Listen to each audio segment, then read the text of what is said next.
Hi hello ಎಲ್ಲರಿಗೂ ನಮಸ್ಕಾರ. ಎಲ್ಲರಿಗೂ RM all in one Kannada ಚಾನಲ್ಗೆ ಸ್ವಾಗತ. 1 ಮಂತ್ ಬ್ಯಾಕ್ ನಾನೊಂದು ಸ್ಮಾಲ್ ವಿಡಿಯೋ ಮಾಡಿದ್ದೆ. ಅಂದರೆ ಮೀಶೋದಿಂದ ಒಂದು ಲೆಟ್ರ್ ಬಂದಿತ್ತು ನನಗೆ ಅಂಥೇಳಿ ನಾನು ಫೇಕ್ ವಿಡಿಯೋ ಅಂತ ಹೇಳ್ಬಿಟ್ಟು ಒಂದು ವಿಡಿಯೋ ಮಾಡಿದ್ದೆ. ಅದನ್ನು ನಿಮಗೆ ತೋರಿಸಿ ಮತ್ತು ಏನೇನು ಬಂದಿದೆ ಅಂತ ಲೆಟರು ಮತ್ತು ಆ ಕಾರ್ಡ್, ಸ್ಕ್ರ್ಯಾಚ್ ಕಾರ್ಡ್ ಎಲ್ಲ ತೋರಿಸಿದ್ದೆ. ಅದಾದಮೇಲೆ ನನಗೆ ತುಂಬ ಕಮೆಂಟ್ಸ್ ಬಂತು. ತುಂಬ ಜನರಿಂದ ಕಮೆಂಟ್ಸ್ ಬಂತು, ಅವ್ರಿಗೂ ಅದೇ ಥರ ರಿಸೀವ್ ಆಗಿದೆ ಅಂತ. ಮೀಶೋಯಿಂದ ಮಾತ್ರ ಅಲ್ಲ, ಫ್ಲಿಪ್ಕಾರ್ಟಿಂದ ಕೂಡ ಹಾಗೆ ರಿಸೀವ್ ಆಗಿದೆ ಅಂತ ನನಗೆ ಕಮೆಂಟ್ಸ್ ಬಂತು. ಹಾಗಾಗಿ ಇದೊಂದು ವಿಡಿಯೋ ಮಾಡ್ತಾಯಿದ್ದೀನಿ. ಇದೊಂದು ಸ್ಮಾಲ್ ಇನ್ಫಾರ್ಮೇಟಿವ್ ವಿಡಿಯೋ ಅಷ್ಟೇ. ಈ ಕಮೆಂಟ್ಸ್ಗಳನ್ನೆಲ್ಲ ಹಾಕಬೇಕೋ ಬೇಡೋ ನನಗೆ ಗೊತ್ತಿಲ್ಲ. ಬಟ್ ತುಂಬ ಜನ ಮೆಸೇಜ್ ಮಾಡ್ತಿದ್ದಾರೆ, ಅಂದರೆ ಕಮೆಂಟ್ಸ್ ಮಾಡ್ತಿದ್ದಾರೆ. 50 ಟೈಮ್ಸ್ ಕಾಲ್ ಮಾಡಿ, ಒಬ್ಬರು 50 ಟೈಮ್ಸ್ ಕಾಲ್ ಮಾಡಿ ತಲೆ ತಿಂತಾಯಿದ್ದೀನಿ ಆ ಏಜೆಂಟ್ಗೆ ಅಂಥೇಳಿ ಕಮೆಂಟ್ ಹಾಕಿದ್ದಾರೆ. ಹಾಗೆ ಒಬ್ಬರು ಫ್ಲಿಪ್ಕಾರ್ಟಿಂದ ಕೂಡ ಬಂದಿದೆ, ರಿಜಿಸ್ಟರ್ ಪೋಸ್ಟ್ ಬಂದಿದೆ, ಮೀಶೋಯಿಂದ ಬಂದಿದೆ, ನನಗೆ ಜಸ್ಟ್ ಇವಾಗ ಬಂತು. ಹಾಗೆ ನಾವು ದುಡ್ಡನ್ನು ಕೊಟ್ಬಿಟ್ಟಿದ್ದೀವಿ, ಇವಾಗ ಏನು ಮಾಡಬೇಕು ಅಂತ ಗೊತ್ತಾಗ್ತಿಲ್ಲ. ಈ ಥರ ತುಂಬ ಮೆಸೇಜಸ್ಗಳು, ಅಂದರೆ ಕಮೆಂಟ್ಸ್ಗಳು ಬಂದಿದೆ. ನೋಡಿ, ಒಬ್ಬರಿಗೆ ಅದೇ ಥರ ಪೋಸ್ಟ್ ಬಂದಿತ್ತಂತೆ. ಪಾಪ ಅವರು ಅದನ್ನು ನಂಬಿ ಅವ್ರಿಗೆ ಕಾಲ್ ಮಾಡಿದ್ದಾರೆ. ಅವರು ನೀವು ಫಸ್ಟು 14,750 ಕೊಡಬೇಕು ಅಂತ ಹೇಳಿದ್ದಾರೆ. ಅದಕ್ಕೆ ಇವರು ಅದನ್ನು ನಂಬಿ ಕೊಟ್ಬಿಟ್ಟಿದ್ದಾರೆ.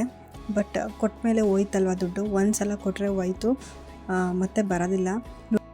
ನೋಡಿ, ಒಬ್ಬರು ma'am please Meesho customer care number send ಮಾಡಿ ಅಂತ ಹೇಳಿದ್ದಾರೆ. ಅವ್ರದ್ದು ಕಸ್ಟಮರ್ ಕೇರ್ ನಂಬರ್ ನಮಗೆ ಡೈರೆಕ್ಟಾಗಿ ಸಿಗೋದಿಲ್ಲ. ಬಟ್ ಅವ್ರ ಹತ್ರ ಹೇಗೆ ಮಾತಾಡಬೇಕು, ಯಾವ ಪ್ರಾಸೆಸ್ಸಿಂದ ಅವ್ರ ಹತ್ರ ಮಾತಾಡಬೇಕು ಅದನ್ನು ನಾನು ಈ ವಿಡಿಯೋದಲ್ಲಿ ಸ್ಮಾಲ್ ಇನ್ಫಾರ್ಮೇಟಿವ್ ವಿಡಿಯೋ ತಿಳಿಸ್ಕೊಡ್ತೀನಿ, ಫುಲ್ ನೋಡಿ. ಹಾಗೆ ಇನ್ನೊಬ್ರು ಕೇಳಿದರು, ಫ್ಲಿಪ್ಕಾರ್ಟಿಂದ ನನಗೂ ಪೋಸ್ಟ್ ಬಂದಿದೆ ಅಂಥೇಳಿ ಮಾಡಿದ್ದಾರೆ. ಫ್ಲಿಪ್ಕಾರ್ಟ್ ಡೈರೆಕ್ಟ್ ನಂಬರ್ ನಮಗೆ ಸಿಗೋದಿಲ್ಲ, ಅವ್ರ ಜೊತೆ ಚಾಟ್ ಮಾಡ್ಬೋದು. ಅದು ಹೇಗೆ ಅಂತ ತೋರಿಸ್ತೀನಿ ನೋಡಿ. ಮೊದಲು ಮೀಶೋ ಆ್ಯಪ್ ಓಪನ್ ಮಾಡ್ಕೊಳ್ಳಿ. ಕಸ್ಟಮರ್ ಕೇರ್ ಎಕ್ಸಿಕ್ಯೂಟಿವ್ ಜೊತೆ ಹೇಗೆ ಮಾತಾಡೋದು ಅಂತ ತೋರಿಸ್ತಾ ಇದ್ದೀನಿ. ಯಾವುದಾದ್ರೂ ಒಂದು ಆರ್ಡರ್ನ ನೀವು ಓಪನ್ ಮಾಡ್ಕೊಳ್ಳಿ. ನಾನೊಂದು ಕ್ಯಾನ್ಸಲ್ ಮಾಡಿದ್ದೆ ಒಂದು ಆರ್ಡರು. ಅದರಲ್ಲಿ ಮೇಲ್ಗಡೆ ಹೆಲ್ಪ್ ಸೆಂಟರ್ ಅಂತ ಇದೆಯಲ್ಲ, ಅದ್ರ ಮೇಲೆ ಕ್ಲಿಕ್ ಮಾಡಿ. ಆಮೇಲೆ what is the issue are if facing ಅಂತ ಇದೆ, ಅದ್ರ ಮೇಲೆ ಕ್ಲಿಕ್ ಮಾಡಿದರೆ ಕೆಳಗಡೆ ಕಾಲ್ ಮಿ ಬ್ಯಾಕ್ ಅಂತ ಇದೆ, ಅದ್ರ ಮೇಲೆ ಕ್ಲಿಕ್ ಮಾಡಿ. ನೋಡಿ, ಅದ್ರ ಮೇಲೆ ಕ್ಲಿಕ್ ಮಾಡಿದ ತಕ್ಷಣ ನಿಮ್ಮದು ಕಾಂಟ್ಯಾಕ್ಟ್ ಡೀಟೇಲ್ಸ್ ಬರುತ್ತೆ, ಅಂದರೆ ಯಾವ ನಂಬರ್ಗೆ ಕಾಲ್ ಮಾಡಬೇಕು ಅಂತೇಳಿ. ಹಾಗೆ ಡೌನಲ್ಲಿ ನಿಮಗೆ ಯಾವ ಲ್ಯಾಂಗ್ವೇಜ್ ಅಂತ ಕೇಳ್ತಾರೆ. ನಾನು ಕನ್ನಡ ಲ್ಯಾಂಗ್ವೇಜ್ ಸೆಲೆಕ್ಟ್ ಮಾಡಿದ್ದೀನಿ.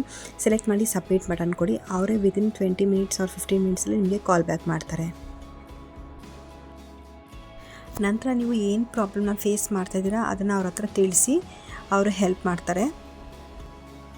ನಂತರ ಇವಾಗ ಫ್ಲಿಪ್ಕಾರ್ಟಲ್ಲಿ ಹೇಗೆ ಮಾತಾಡೋದು, ಅವ್ರ ಜೊತೆ ಹೇಗೆ ಚಾಟ್ ಮಾಡೋದು ಅಂತ ತಿಳಿಸ್ಕೊಡ್ತಾ ಇದ್ದೀನಿ ನೋಡಿ. ಫ್ಲಿಪ್ಕಾರ್ಟ್ ಓಪನ್ ಮಾಡಿ. ಮೊದಲಿಗೆ ಅಲ್ಲಿ ಅಕೌಂಟ್ ಅಂತ ಇರುತ್ತೆ, ಅದ್ರ ಮೇಲೆ ಕ್ಲಿಕ್ ಮಾಡಿದ್ರೆ ಅಲ್ಲಿ ಹೆಲ್ಪ್ ಸೆಂಟರ್ ಅಂತ ಆಪ್ಷನ್ ಇರುತ್ತೆ. ಅದ್ರ ಮೇಲೆ ಹೋಗಿ ನಿಮ್ಮದು ಆರ್ಡರ್ಸ್, ಎಕ್ಸಿಸ್ಟಿಂಗ್ ಆರ್ಡರ್, ಕ್ಯಾನ್ಸಲ್ ಆಗಿರೋ ಆರ್ಡರ್, ಡೆಲಿವರ್ ಆಗಿರೋ ಆರ್ಡರ್ ಯಾವುದಾದ್ರೂ ಆಗಲಿ ಅದ್ರ ಮೇಲೆ ಕ್ಲಿಕ್ ಮಾಡಿ. ಅದ್ರ ಮೇಲೆ ಕ್ಲಿಕ್ ಮಾಡಿದಾಗ ನಿಮಗೆ ಕೆಳಗಡೆ ಚಾಟ್ ವಿತ್ ಅಸ್ ಅಂತ ಇದೆ, ಅದ್ರ ಮೇಲೆ ಕ್ಲಿಕ್ ಮಾಡಿ ನೀವು ಅವ್ರ ಜೊತೆ ಕಾಲ್ ಬ್ಯಾಕ್ ಮಾಡ್ಬೋದು. ಅಂದರೆ ಕಾಲ್ ಬ್ಯಾಕ್ ರಿಕ್ವೆಸ್ಟ್ ಹೇಳ್ಬೋದು ಅವರಿಗೆ, ಕಾಲ್ ಬ್ಯಾಕ್ ಮಾಡಿ ನಮಗೆ ಇಶ್ಯೂ ಇದೆ ಅಂತ. ಇಲ್ಲಾಂದರೆ ನಿಮ್ಗೆ ಏನು ಇಶ್ಯೂ ಇದೆ ಅದನ್ನು ಟೈಪ್ ಮಾಡಿ ಮೆಸೇಜಸ್ ಮುಖಾಂತರ ನೀವು ಜೊತೆ ಚಾಟ್ ಮಾಡ್ಬೋದು. ನೋಡಿ, ಈ ಥರ ಬೇರೆ ಯಾವುದೇ ಆ್ಯಪ್ ಆಗಲಿ, ಮೀಶೋ ಆಗಲಿ, ಬೇರೆ ಯಾವುದೇ ಆ್ಯಪ್ ಆಗಲಿ, ಈ ಥರ ಯಾವುದೇ ಪೋಸ್ಟ್ ಬಂದರೂ ಯಾರು ನಂಬಕ್ಕೆ ಹೋಗಬೇಡಿ. ಆ ಥರ ನಂಬಿ ನೀವು ಅಲ್ಲಿ ಕೊಟ್ಟಿರೋ ಕಾಂಟ್ಯಾಕ್ಟ್ಗೆ ನೀವೇನಾದರೂ ಫೋನ್ ಮಾಡಿದ್ದೀರಿ ಅಂತಂದರೆ ಅವರು ನಿಮಗೆ ದುಡ್ಡಿಗೆ ಡಿಮ್ಯಾಂಡ್ ಮಾಡ್ತಾರೆ. ಇಷ್ಟು ಕೊಡಿ, ಅಷ್ಟು ಕೊಡಿ, ಇವಾಗ ಪೇ ಮಾಡಿ ಆಮೇಲೆ ಕೊಡ್ತೀವಿ, ಹಾಗೆ ಹೀಗೆ ಅಂತೆಲ್ಲ ನಂಬಿಸ್ತಾರೆ. ದಯವಿಟ್ಟು ಯಾರು ಆ ಥರ ಮಾಡೋದಕ್ಕೆ ಹೋಗಬೇಡಿ. ನೋಡಿ, ದುಡ್ಡನ್ನು ಯಾರು ಬಿಟ್ಟಿಗೆ ಕೊಡೋದಿಲ್ಲ ಅಲ್ವಾ. ಮೊದಲಾಗಿದ್ದರೆ ಲಾಟ್ರಿ ಅದು ಇದು ಅಂತ ಬರ್ತಾಯಿತ್ತು, ಬಟ್ ಅದು ಇವಾಗ ಕರ್ನಾಟಕದಲ್ಲಿ ಬ್ಯಾನ್ ಆಗಿದೆ, ಅದು ಕೂಡ ಅಲೋ ಇಲ್ಲ.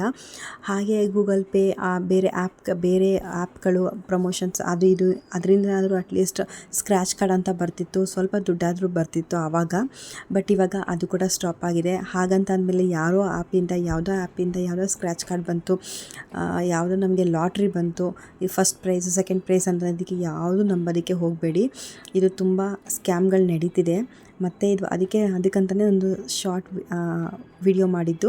ನಿಮ್ಗೇನಾದ್ರು ಇನ್ನೂ ಡೌಟ್ ಇತ್ತು ಅಂತಂದರೆ ಕಸ್ಟಮರ್ ಕೇರ್ಗೆ ಕಾಲ್ ಮಾಡಿ ವಿಚಾರಿಸಿ, ನಂತರ ನೀವು ಏನು ಸಿಚುಯೇಷನ್ ಇದೆ, ಏನು ಪ್ರಾಬ್ಲಮ್ ಇದೆ ಅಂತ ನೀವು ತಿಳ್ಕೊಬೋದು. ಐ ಹೋಪ್ ಈ ಸ್ಮಾಲ್ ವಿಡಿಯೋ ನಿಮಗೆ ಹೆಲ್ಪ್ ಆಗಿದೆ ಅಂತ ಅಂದ್ಕೊತೀನಿ.